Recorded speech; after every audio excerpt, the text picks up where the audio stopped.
ഒരു പെരുന്നാൾ ദിവസം എങ്ങനെയാണെന്ന് ഞാൻ കാണിച്ചു തരാം. എല്ലാ കൊല്ലത്തെയും പോലെ തന്നെ ഇവരെ കണ്ടിട്ടാണ് നമ്മൾ പെരുന്നാൾ അങ്ങോട്ട് തുടങ്ങുന്നത്. വലിയ സുന്ദരിക്ക് മുടിയൊടി കൊടുത്തത് ഞാനാണ് കേട്ടാ. രാവിലെ തന്നെ ഡ്രസ്സെല്ലാം ചെയ്തിട്ട് നമുക്കത് കാണിച്ചു തരാൻ വരും. എൻ്റെ അമ്മ ഇവർക്ക് പെരുന്നാൾ പൈസയെല്ലാം കൊടുക്കും. ഐസൂട്ടി ഒരു ചൈനക്കാരി തന്നെ. പിന്നെ എന്നെ അപ്പുറത്തെ പിള്ളേഴ്സിനെ കുറച്ച് ഫോട്ടോസ് എല്ലാം എടുത്ത് ഡയറി മിൽക്കിലെത്തി ഇങ്ങനെ ഇരിക്കുമ്പോൾ നമ്മളെ നെയ്ബേഴ്സ് എല്ലാവരും ഫുഡെല്ലാം കൊണ്ടു തന്നിട്ടുണ്ടായിരുന്നു ഗൈസ്. നെയ്ച്ചോറും ബീഫും ഉണ്ടായിരുന്നു, പിന്നെ ചിക്കൻ്റെ ബിരിയാണി ഉണ്ടായിരുന്നു, അതുപോലെ തന്നെ ചിക്കൻ്റെ മന്തിയും ഉണ്ടായിരുന്നു കേട്ടോ.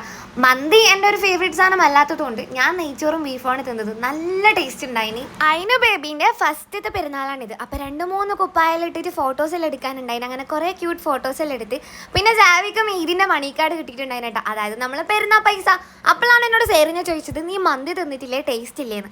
അപ്പാണ് ഞാൻ ഓർത്തത് ഞാൻ തിന്നിട്ടില്ല. അങ്ങനെ വേഗം കുളിച്ച് കണ്ണൻ തിന്നുമ്പോൾ ഞാൻ അതിൽ നിന്ന് കൈയിട്ട് വാരി. ആദ്യത്തെ വാരയിൽ തന്നെ സാധനം എനിക്ക് ഇഷ്ടപ്പെട്ടതുണ്ട്. പിന്നെ 2-3 വാരം ഞാൻ തിന്നു ഗൈസ്. നിങ്ങൾക്കും ഇതേപോലെ പെരുന്നാൾക്ക് ആരെങ്കിലും ഫുഡെല്ലാം കൊണ്ടുതരലുണ്ടെങ്കിൽ അത് പറയണേ കമൻറ്റിൽ. അപ്പോൾ എല്ലാവർക്കും എൻ്റെ ഈദ് മുബാറക്.